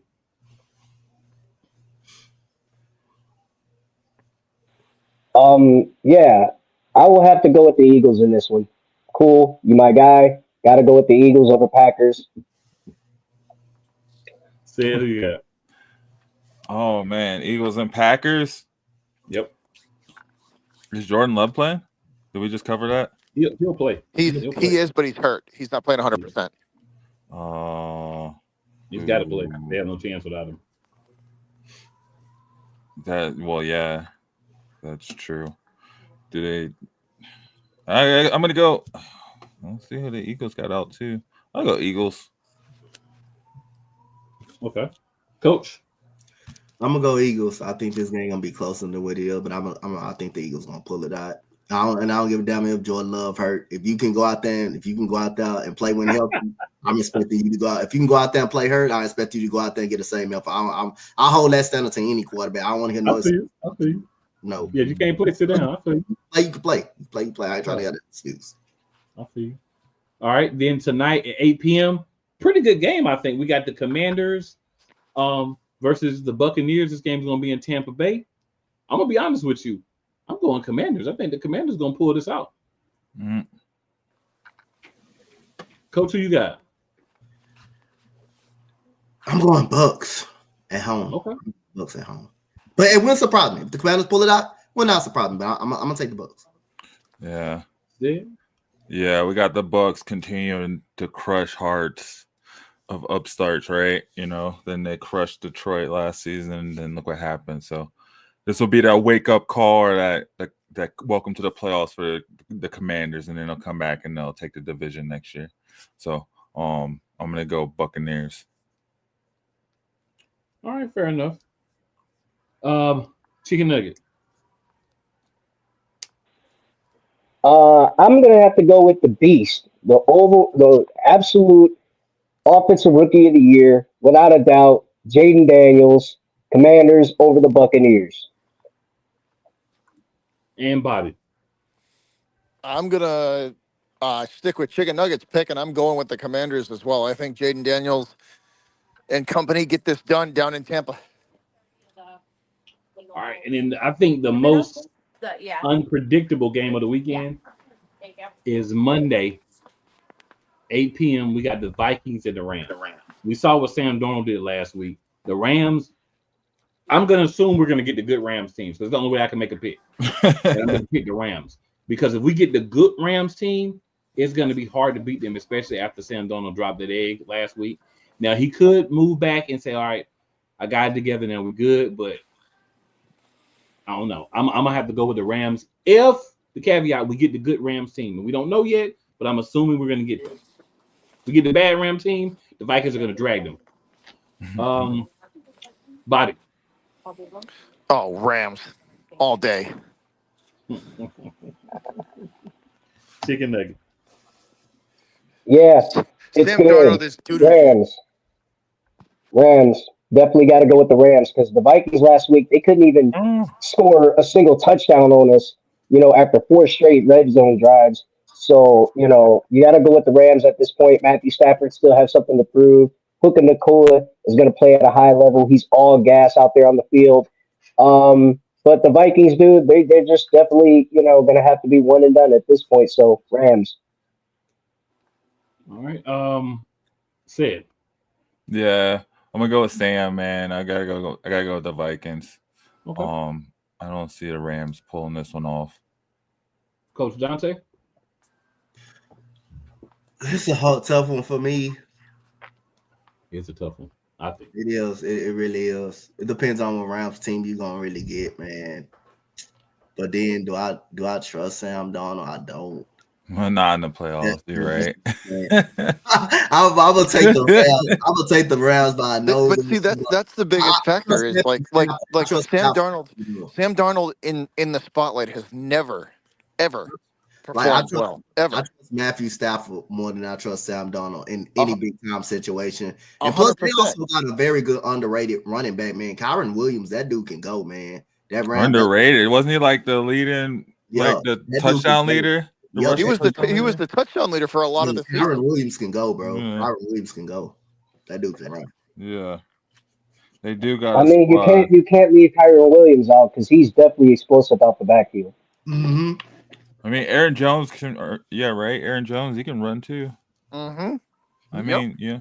I just feel like Minnesota, they just in go mode right now, man, and for somehow, some way, Justin Jefferson, man, he wins games on offense. I don't know how they do it, but he's got the doofiest fucker on the planet throwing him the football.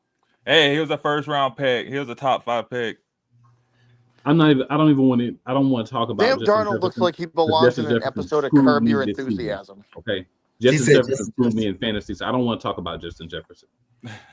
Right? If Justin Jefferson was what he was supposed to be, I would have won championships, but instead I'm losing games by 5 points, 7 points, 2 points, and Justin Jefferson put up 3 points. So, Coach Dante, who do you have winning, sir? I don't know if I said the Rams. Oh, you said the Rams. Okay, I got so upset thinking about that piece of trash costing me championship. We're gonna hit the comments real quick, guys. Try to get everybody out of here at 1. So I know a lot of people are watching. I greatly appreciate all y'all tuning in. All right, so Bottom Line Sports. Well, Shady Sports says thanks everyone for tuning in. Bottom Line Sports says at Shady Sports Network, you're welcome. I expect to see you in the comments at 6 p.m. Central for TBL Sports Sunday Surge. All I'm gonna tell you is my game is gonna be on at 6, so I ain't watching nobody's show. It's at 6 o'clock today. I get it though. I'll catch a replay, but live you won't see me. I will be cheering on or cursing at the Eagles, one or the other. Depends on how the game goes. Sam just says, do we think the NFL has a quarterback development problem? It seems that teams are constantly expecting players to jump in and be great from day one. But we ain't got time to talk about it today. But we can talk about it next week. Shady Sports says, at the Bottom Line Sports, I got you. So there you go. Bottom Line Sports says, if the Browns pick Cam Ward, they can sit him for a year, a la Mahomes, and ease him into the following season, and they'll still screw him up because they're the Browns.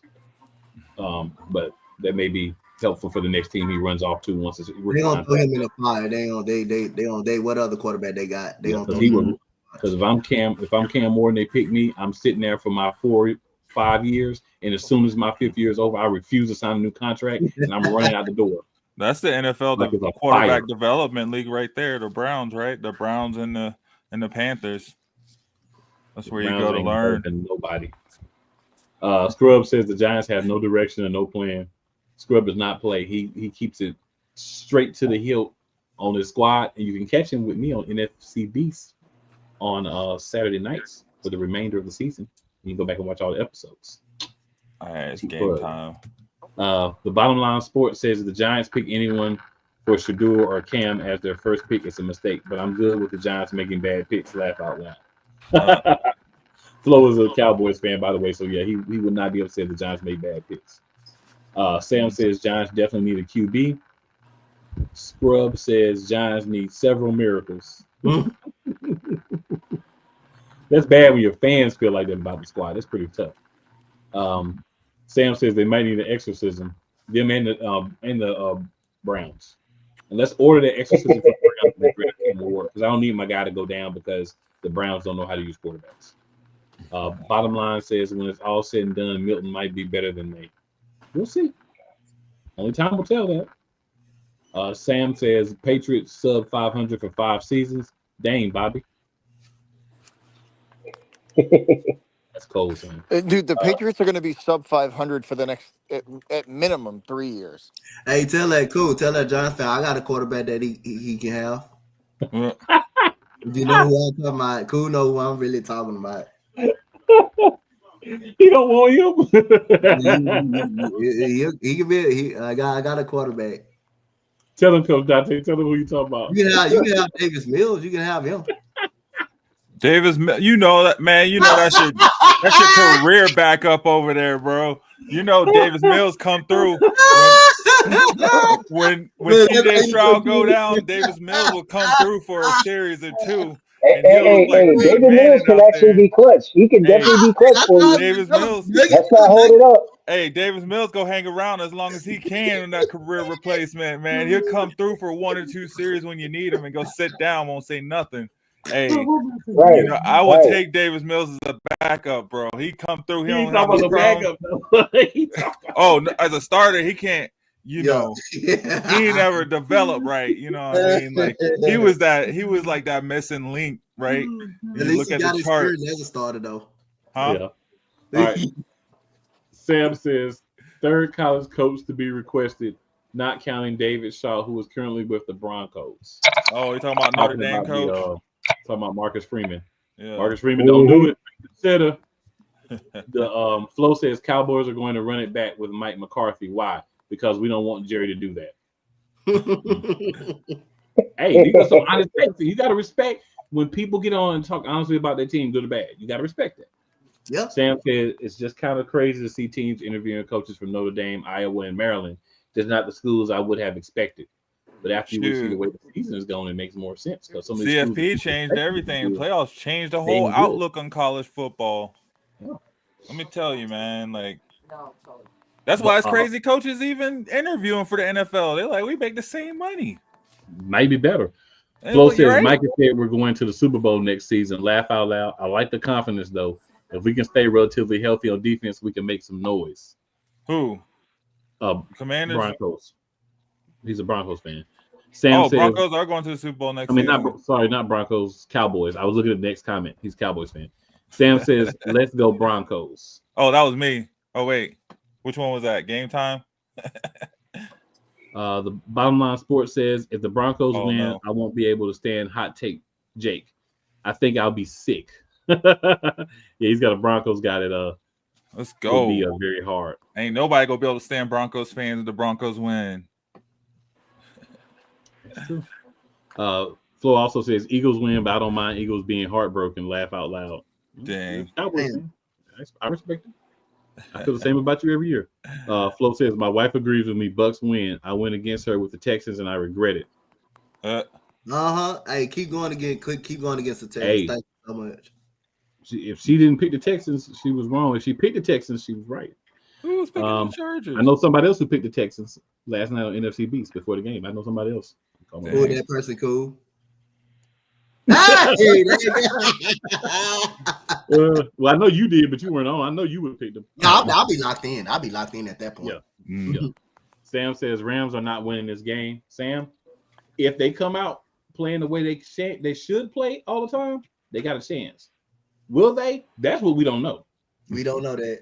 Because that team is two-faced. They know they can change the two-face. So that team is two-faced.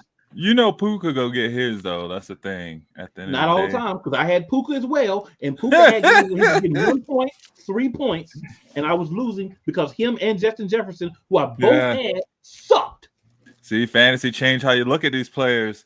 People are like, oh, this if person, you go out there, you can't like get points in what? fantasy, then you suck. Come on, you garbage, bro. You playing? Yeah, I don't do fantasy at all. I'm not into all that. I do fantasy. And when you do fantasy, come join my league. Receiver, you'll love you it. go out there and do nothing, then I got problems. Flo says, I'm saying Darnold finally went full pumpkin mode. I'm going against my wife on this one, so I might regret it. She always misses one pick. Laugh out loud. Nah, man. All right. Shady Sports says game time. Let's go Broncos. That was me. Flo says, cool. Are you sure 6 p.m. Central? Oh, you did say Central. There'll still be 7 o'clock. Yeah, they'll still be playing because the game starts at 4. What time? So yeah, I'll still be watching the game. So I'll come back and watch. I'll watch our replay, but we'll still be playing. But I'll watch our replay because we started at 4:30, and I am going to the Eagles bar, so I may have to sit there for a little bit after the game before I'm able to leave. If you I gotta dip out on y'all because I gotta go. Yeah, and then if Sam says if the Broncos win, the Cedric deserves to do a victory lap. Let's go. So that's it. About to win, and we getting the ball first. Let's go. That's the. I want to see a said Broncos victory lap. I would give him the first 5 minutes of the show next week. If he wins, we'll see what happens. If we got the ball. I'd give him an open floor the first 5 minutes of the show. Let y'all go. I'm about to watch this. I'll let y'all have a good one. Over. Appreciate everybody tuning have a good one, Cedric. Yes. As well as Sports Wave. We rocking. Regular season's over. Now we in the playoffs. We'll see y'all next week. Let's go. Are you ready?